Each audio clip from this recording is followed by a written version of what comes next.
Good morning बच्चों। हम आज से 15 साल 20 साल से बच्चों को ट्रेन कर रहे हैं नीट और आईआईटी के लिए। मेरा नाम है धीरज कुमार और हम बहुत दिनों से बच्चों को नीट के लिए प्रिपेयर कर रहे हैं। हमने अपने करियर में देखा है कि बच्चों को बहुत ज़्यादा प्रॉब्लम होता है फिजिक्स को लेके। पता नहीं बच्चे को फिजिक्स से क्या फोबिया है कि फिजिक्स का नाम सुनते ही नीट के बच्चे को लगता है कि अब क्या होगा फिजिक्स। और वो हमेशा सोचते हैं कि कोई फिजिक्स का बढ़िया टीचर मिल जाता ना। और डिफरेंट हर 2 महीना पर टीचर बदलते हैं। कारण 3 है, क्योंकि आप जिस टीचर को चुन रहे हो वो आईआईटीएन है, या फिर आप जिस टीचर को चुन रहे हो वो इंजीनियरिंग बैकग्राउंड से है। यदि वो इंजीनियरिंग बैकग्राउंड से है तो उसका तो बेसिक मैथ्स अच्छा है। वो तो डायरेक्ट आइएगा, आपको क्वेश्चन देगा, कहेगा सॉल्व करो, इसमें ये मैथ लगा दिए, इसमें इंटीग्रेशन, इसमें डिफरेंशिएशन, इसमें फलाना और इसमें ढेकना। आपको क्या आएगा? कुछ नहीं। कारण यही है, आप एक बेसिक टीचर को ढूंढिए जो आपके प्रॉब्लम को सॉर्ट आउट करे। आपका प्रॉब्लम क्या है? आपका प्रॉब्लम है आपका गणित का कमजोर होना। आप जब बच्चे थे 10th क्लास 9th क्लास में, आप अच्छे से गणित को पढ़ा नहीं। चलिए मान लिया, चलिए वो बात बीत गई, नहीं पढ़े, निकल गई, ये बात गई। अब उसको थोड़ा सा रिफाइन कर लेना है। अब आप 11th या 12 में हो या नीट के लिए पास आउट हो, अब क्या करना है? उसको रिफाइन कर लेना है। टेबल याद कर लीजिए 1 से 20 तक का। 20 तक का तो याद, 10 तक तो सबको याद रहता है। 11 से लेकर 20 तक याद कर लीजिए। थोड़ा गुना भागा लॉगरिदम सीख लीजिए। हल्का सा इंटीग्रेशन सीखना और हल्का सा डिफरेंशिएशन। कोई बहुत ज्यादा इंटीग्रेशन और डिफरेंशिएशन मेडिकल लेवल में नहीं है, क्योंकि मेडिकल लेवल में जो भी क्वेश्चंस आते हैं वो फार्मूला बेस्ड आते हैं। और फार्मूला बेस्ड क्वेश्चन में आप क्या इंटीग्रेशन और क्या डिफरेंशिएशन, ये कोई हमको बता देना कि मेडिकल लेवल में इंटीग्रेशन का इतना रोल है और डिफरेंशिएशन का इतना रोल है। कोई रोल नहीं है। क्यों नहीं रोल है? क्योंकि यहाँ फार्मूला बेस्ड है। 30 से 35 क्वेश्चन, 30 प्लस मानिए ना, 35 क्वेश्चन के आसपास हम देखते हैं हर साल कि वो एकदम फार्मूला बेस्ड आता है। एकदम आना ही है फार्मूला बेस्ड, क्योंकि आपके लेवल में उस लेवल का मैथमेटिक्स है ही नहीं। तो आप बेसिक काम कीजिए। देखिए हमने कुछ बातें लिखी है। फिजिक्स और नीट, बहुत बड़ा सवाल, ठीक है। फिजिक्स और नीट ये भूत की तरह बच्चों को डराता है एकदम। जैसी फिजिक्स, बाप रे मेरा ऐसे कैसे होगा, मेरा फिजिक्स कमजोर है, क्या होगा सर, फिजिक्स में नंबर नहीं उठते हैं, फिजिक्स में नंबर ही नहीं आते हैं, क्या करें? किसी तरह बायोलॉजी और केमिस्ट्री तो कर लेते हैं, फिजिक्स में नंबर नहीं आते। कुछ नहीं बेटा, आप मेरी बातों को फॉलो करो, आपके नंबर अच्छे आने लगेंगे, गुड मार्क्स आएंगे, गारंटी। देखो कारण क्या है? कारण हमने 3 बेसिक पॉइंट लिखे हैं, एकदम बेसिक पॉइंट। पहला कारण है बेसिक मैथ का वीक होना। आपके जो 10th लेवल के मैथ थे ना, वो वीक थे। कोई बात नहीं, हो गया, समय पार हो गया वो। आप क्या करो ना, हल्का सा टेबल याद कर लो, गुना भागा अपना डिवाइड और ये सब डेसिमल वगैरह पावर वगैरह सीख लो अच्छे से। कोई बहुत बड़ा चीज नहीं, 1 आध घंटा में आप सीख लोगे, ठीक है। आप जो भूल गए हो। हल्का सा इंटीग्रेशन सीख ले बेटा और हल्का सा डिफरेंशिएशन। इवन आपको ये भी नहीं सीखना है ना, तो टीचर ने जितना इंटीग्रेशन डिफरेंशिएशन बता दिया है ना, काफी है, ठीक है। आपके जो फिजिक्स के टीचर होंगे उन्होंने जितना भी कॉपी में इंटीग्रेशन और डिफरेंशिएशन वाले सवाल किए हैं ना, काफी है आपके लिए। आप गारंटी मानो आप 45 के 45 सॉल्व करके आओगे, गारंटी है मेरी, ठीक है, गारंटी।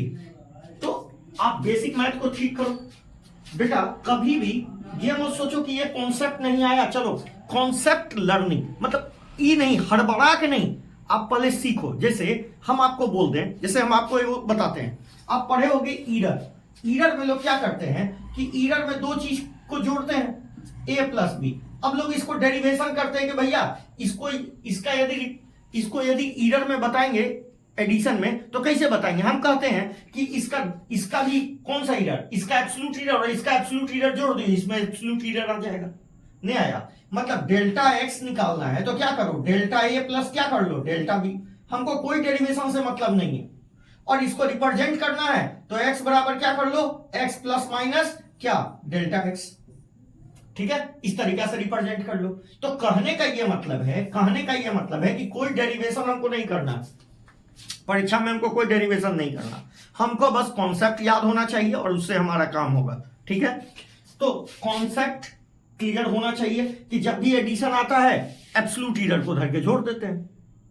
एब्सोल्यूट, हर एक में जो एब्सोल्यूट ईरर होता है उसको धर के जोड़ देते हैं, पता है ना, एब्सोल्यूट ईरर, ठीक है। और यदि डिवीजन या मल्टीप्लीकेशन आता है तो रिलेटिव ईरर, या रिलेटिव ईरर को धर के जोड़ देते हैं, रिलेटिव ईरर से जोड़ते हैं। तो डिवीजन और मल्टीप्लीकेशन में रिलेटिव ईरर से जोड़ते हैं और एडिशन और सब्ट्रैक्शन में एब्सोल्यूट ईरर से जोड़ते हैं। बताइए हमको कौन सा उसका डेरिवेशन का जरूरत पड़ा क्या? नहीं ना पड़ा। इसीलिए हम आपको बोल रहे हैं कि कोई डेरिवेशन की जरूरत नहीं है, आप सिंपल से भी काम कर सकते हो, सिर्फ कॉन्सेप्ट होना चाहिए। कॉन्सेप्ट से आप आगे बढ़ो, ना कि डेरिवेशन से, ठीक है? कॉन्सेप्ट क्लियर रखो, एकदम बढ़िया से क्लियर रखो। फॉर्मूला ये मत सोचना कि फॉर्मूला को हम एग्जाम में ड्राइव कर लेंगे, ऐसा गलती कभी नहीं करता। बहुत बच्चा कहता है फॉर्मूला क्या रटना है सर, फॉर्मूला क्यों रटे हैं, फॉर्मूला तो हम एग्जाम में निकाल लेंगे। अरे बेटा तुम साइंटिस्ट थोड़ी हो, you are not a scientist, तुम फॉर्मूला ड्राइव नहीं कर पाओगे, उस समय भूल जाओगे, बहुत प्रेशर है। आपको जो टीचर ने बताया है उस फॉर्मूले को मेमोराइज कीजिए और अपने से खोपड़िया में डाल लीजिए। खोपड़िया में डाल लीजिएगा, एग्जाम क्लियर होगा, नहीं डालिएगा एग्जाम क्लियर नहीं होगा। सिंपल सा बात, ठीक है? अब देखिए आपको करना क्या क्या है, उपाय क्या क्या करना है। कॉन्सेप्ट समझ के आगे बढ़ना है, कॉन्सेप्ट समझ, जैसे अभी बताया ना एब्सोल्यूट ईरर वाला, ठीक है? एब्सोल्यूट ईरर वाला। अब हमको कोई कहता है कि वेक्टर को हेड टू टेल मैनर में जोड़ा जाता है, हेड टू टेल मैनर में जोड़ते हैं, पहले वेक्टर के हेड पर दूसरे वेक्टर का टेल रखते हैं। ये कौन सा लॉ है? ट्रायंगल लॉ, हमको याद है, सिंपल सा बात है, ठीक है? और तीसरा वेक्टर जो अपोजिट सेंस में होता है वो क्या होता है? Triangle law. वो कौन सा होता है? Resultant vector. जैसे मान लीजिए हम आपको क्वेश्चन दें, ये एक वेक्टर, ये दो वेक्टर, ये दो वेक्टर, बताइए यही ना रिजल्टेंट वेक्टर होगा, क्योंकि इस वेक्टर का जो सेंस होगा ये दोनों वेक्टर के क्या होगा? अपोजिट होगा। इन दोनों का सेंस इधर है तो इसका सेंस इधर है, यही ट्रायंगल लॉ है। तो मान लीजिए हमको ये वेक्टर दिया और ये वेक्टर दिया, ये वेक्टर और ये वेक्टर बताया, तो बताइए इसमें रिजल्टेंट वेक्टर कौन है? ए बी की सी, कौन सा रिजल्टेंट वेक्टर है? देखिए इन दोनों का सेंस एक है और इसका सेंस अपोजिट है, तो सी वेक्टर क्या हो गया? Resultant vector. तो हमको कॉन्सेप्ट याद रखने हैं, कॉन्सेप्ट याद रखने हैं, न कि इसके डेरिवेशन। जैसे आपको निकाला हो गया होगा फॉर्मूला, याद है? फॉर्मूला क्या निकाला हो गया होगा? आर बराबर under root A square plus B square plus 2ab cos theta, 2ab cos theta. बस ये फॉर्मूला रटना है। कहां से आया, कैसे आया, ये नहीं कि ये जो वेक्टर है इसका यदि हम रिजल्टेंट निकालेंगे तो इतना आएगा, और इसका एंगल निकालेंगे तो tan अल्फा निकालेंगे तो जिधर से एंगल निकालते हैं उसको क्या लिखते हैं? a sin theta by a plus b cos theta लिख देंगे। आ गया समझ में? आया समझ में? तो हमको डेरिवेशन पर फोकस करना है, हमको डेरिवेशन पर फोकस नहीं करना है, हमको कॉन्सेप्ट पर फोकस करना है। कॉन्सेप्ट समझ गए, दिमाग खोपड़िया में, और उसको मेमोराइज कर लेंगे। क्या करेंगे? मेमोराइज कर लेंगे। कोई डेरिवेशन नहीं करना है, याद रखना है, कोई डेरिवेशन नहीं। परीक्षा में कोई डेरिवेशन नहीं करेंगे, कभी न करे हैं न करेंगे, ठीक है? कॉन्सेप्ट समझेंगे, याद कर लेंगे। तीसरा, फॉर्मूला याद करना है। अधिकांश क्वेश्चन फॉर्मूला से ही आते हैं, 95% क्वेश्चन फॉर्मूला से आते हैं, ठीक है? इसलिए फार्मूला को तो रट मारना है, किसी भी कीमत पर फार्मूला सारे रटने होने चाहिए। चार्ट बनाइए, अपने बाथरूम में चिपकाइए, अपने घर में चिपकाइए, पड़ोसी के दीवार पर चिपका दीजिए, जहां चिपकाना है चिपका दीजिए, ठीक है? जो हीरो हीरोइन का फोटो है उनको मुंडी पर चिपका दीजिए, ये बढ़िया रहेगा, ठीक है?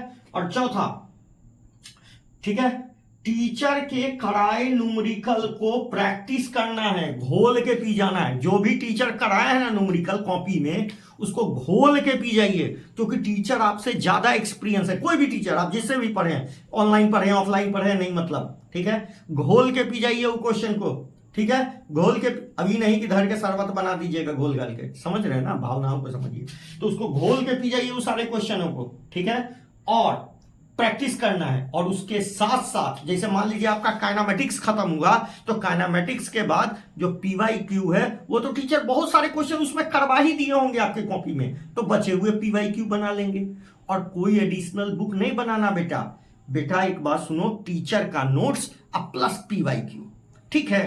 टीचर का नोट्स प्लस पीवाईक्यू और एनसीईआरटी, टीचर का नोट्स, पीवाईक्यू और एनसीईआरटी बुक्स, नथिंग एल्स, ठीक है? ये नहीं कि डीसी पांडे खरीद दिए, एससी वर्मा खरीद दिए, यहां पर एक बुक रखी है देख लो, यहां पर एक बुक रखी है ये देख लो, एम करीम की बुक है। ये सब बुक नहीं बनानी है, नहीं बनाई जाती। ये जमाना लद गया जिस जमाने में ये बनाई जाती थी। समझ में आया?